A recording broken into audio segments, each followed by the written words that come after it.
आपल्या भागामध्ये पाऊस पडतोय, महाराष्ट्रामध्ये पाऊस पडतोय। आता मी नियंत्रण कक्षातूनच तुमच्या सगळ्यांशी बोलतोय।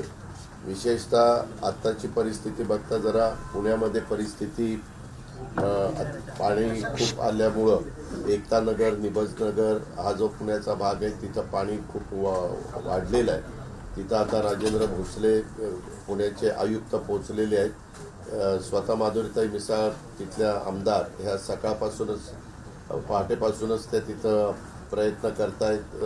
तिथले जे नागरिक त्यांच्या सोसायट्यांमध्ये पाणी गेलेले आहे, काही पहिले मजले पाण्यामध्ये गेलेले आहेत, त्यांना पाण्यातनं बोटीतनं बाहेर काढण्याचा प्रयत्न आपण त्या ठिकाणी करतोय। प्रयत्न नाही, काम चालू केलेलं आहे। NDRFच्या पण आपण बऱ्याचशा टीमला तिथं अलर्ट केलेलं आहे, त्या पण बोटी तिथं पोहोचलेल्या आहेत। आता मला आपल्या मार्फत महाराष्ट्राला सांगायचं आहे की आता मुंबईमध्ये कुर्ला घाटकोपरला 2 आपण NDRFच्या टीम ठेवलेल्या आहेत। ठाण्याला 1 ठेवली, पालघर 1, रायगड 1, रत्नागिरी 2, कोल्हापूर 1, सांगली 1, सातारा 1, सिंधुदुर्ग 1। मुंबईमध्ये स्टँडअलोन 3 टीम आहेत, पुण्यामध्ये 3 आहेत, नागपूरला 1 आहे। अशा 18 स्टँडअलोन आणि तिथं ॲक्च्युली ह्या टीम आपण ठेवलेल्या आहेत। तसंच SDRFच्या आपण ज्या टीम ठेवल्या त्या गडचिरोलीला 1, नांदेडला 1 आणि भंडाऱ्याला 1 आणि नागपूरला 1 आणि धुळ्याला 2 अशा 6 टीम ह्या SDRFच्या त्या भागामध्ये आपण ठेवलेल्या आहेत। हे सगळं होत असताना झालं काय, रेड अलर्ट कालच सांगण्यात आलेलं होतं। आज आम्ही पुणे पिंपरी चिंचवडच्या शाळांना सुट्ट्या दिलेल्या आहेत। जिथं मोठ्या प्रमाणावर पाऊस आहे त्या भोर, वेल्हा, मुळशी त्या भागातल्या पण शाळांना सुट्ट्या दिलेल्या आहेत। आपल्या इथली धरणं वरसगाव, पानशेत, खडकवासला, टेमघर ही धरणं साधारण कमी भरलेली होती आणि त्याच्यामुळं पाण्याची गरज होती।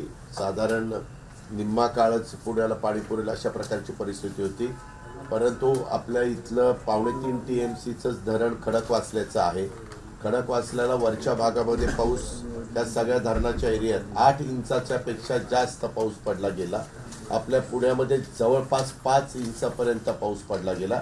114 आहे म्हणजे 5 इंचाला थोडं कमी, पण अंदाजे 5 इंचाच्या पर्यंत पाऊस पडला गेला।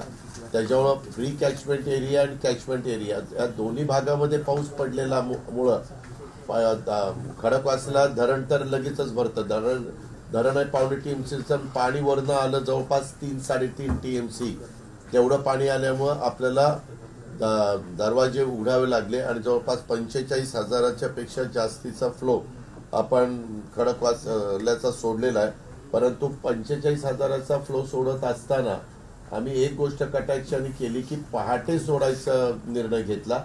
रात्री सोडलं असलं तर मोठ्या प्रमाणावर झोपेत असतानाच लोकांचे जिथं सखल भाग आपण त्याला म्हणतो त्या भागामध्ये पाणी शिरलं असतं, लोकांना खूप त्याचा त्रास झाला असता। त्याच्यावर पहाटे सोडल्यानंतर अजून आत्ताच्या घडीला पाणी बनगार्डनला पोचलंय, परंतु ह्याला पोचलेलं नाही, दौंडला पोचलेलं नाही, त्याला अजून काही तास लागणार आहे आणि मग नंतर ते उजनीमध्ये जाईल।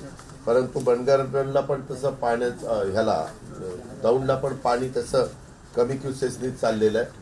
आम्ही आता शेखर सिंग म्हणजे पिंपरी चिंचवडच्या आयुक्ताला पण अलर्ट केलेला आहे, कारण पवना धरण देखील आत्ताच्या घडीला साधारण 70% पर्यंत पोहोचलंय। परंतु पवनामध्ये वरच्या भागात 15 इंच पाऊस पडला। त्याच्यावर जर ते पाणी आलं तर पवना धरण भरल्यावर पवनेचं पाणी सुटेल आणि पुण्यामधनं जवळनं पाणी पास होत असताना इकडं मुळशीचं पण ओव्हरफ्लोचं पाणी तिकडे येऊ शकतं, वरसगाव, पानशेत, खडकवासला, टेमघरचं पण पाणी येऊ शकतं आणि आपल्या हे ज्या धरणं आहेत तुमच्या मावळ तालुक्यातली जी टाटाची धरणं आहेत आणि आपली जी धरणं पवना आहे त्याचंही पाणी येतं। अशा पद्धतीनं तिथं झालेलं आहे। आपला जो ताम्हाणी घाट आहे त्या घाटामध्ये दरड कोसळली, ते दरड कोसळून जो रायगड जिल्हा आणि पुणे जिल्ह्याला जोडणारा जो रस्ता आहे तिथं दरड कोसळल्यामुळं 1 जण मृत्युमुखी पडला, 1 जण जखमी झाला। त्यांचं हॉटेल होतं छोटंसं, त्याच्यावरती दरड कोसळली गेली। आत्ता काही मनुष्यहानी पण झालेली आहे, तिथं एक झाली। लवासामध्ये दरड कोसळली, ती एका घरावर कोसळली, बंगल्यावर। परंतु आत्ताची प्राथमिक माहिती अशी आहे की तिथं कुणी नव्हतं, तरी देखील आम्ही एक टीम तिथं पाठवलेली आहे. ती पोचल्यावर तिथली सगळी परिस्थिती वस्तुस्थिती कळेल. दुर्दैवाने मात्र एक गोष्ट घडली पहाटे 3च्या सुमारास, ज्यावेळेस आम्ही नदीला पाणी सोडणार असं साधारण वातावरण, सततच पाऊस पडत होता, त्यावेळेस नदी पात्रामध्ये अनधिकृतपणे भुर्जी, अंडा भुर्जी वगैरे असं विकण्याच्या करता गाडे उभे असतात, स्टॉल उभे असतात. आणि त्या स्टॉलमध्ये सकाळी पहाटे काही जण गेली. अभिषेक घाणेकर वय 25, पुलाच्या वाडी डेक्कनमध्ये. आकाश विनायक माने वय 21, राहणार पुलाची वाडी डेक्कन. शिवाजी बहादूर परिहार वय 18, तो नेपाळी कामगार होता. हे तिथं त्यांचं काही सामान घ्यायला गेले आणि दुर्दैवाने त्यांना तिथं शॉक बसला. मी चीफ इंजिनियर राजेंद्र पवारशी बोललो. तो म्हणाला, दादा पाऊस जास्त सुरू झाला की आम्ही नदीकाठचे बहुतेक लाईट कनेक्शन बंद केलेले होते, परंतु स्ट्रीट लाईटचं लाईट कनेक्शन चालू होतं. यदा कदाचित अनधिकृतपणे तिथं वीज कनेक्शन घेतल्यामुळं त्याचा तो शॉक बसण्याची शक्यता आहे. परंतु आता घटनाच दुर्दैवी आहे. ते कशामुळे घडलं, काय घडलं, तिथं एक्झिक्युटिव्ह इंजिनियर पाठवलेलं आहे. त्याच्या सगळ्यांची इत्थंभूत माहिती घेण्याचा प्रयत्न आपण करतोय. परंतु हे 3 लोक निष्पाप तरुण हे त्याच्यामध्ये मृत्युमुखी पडले. त्यांना सह्याद्री हॉस्पिटलमध्ये आपण शॉक लागल्याने दाखल केलं. तिथल्या डॉक्टरांनी उपचार पण केले, परंतु पहाटे 5 वाजता त्यांना मयत म्हणून त्या ठिकाणी घोषित करण्यात आलं. अशा प्रकारची तिथं जीवितहानी झाली. आणि मगाशी मी सांगितलं तसं ताम्हाणी घाटातले एक झालेलं आहे. सातारा पुणे जिल्ह्यातील अतिवृष्टीच्या नियंत्रण कक्षाकडनं काल साधारण 11:15ला आम्ही अलर्ट केलेलं होतं नागरिकांना वगैरे. तशा प्रकारे सूचना देण्यात आलेल्या होत्या आणि आज तर सुट्टीच जाहीर केलेली आहे.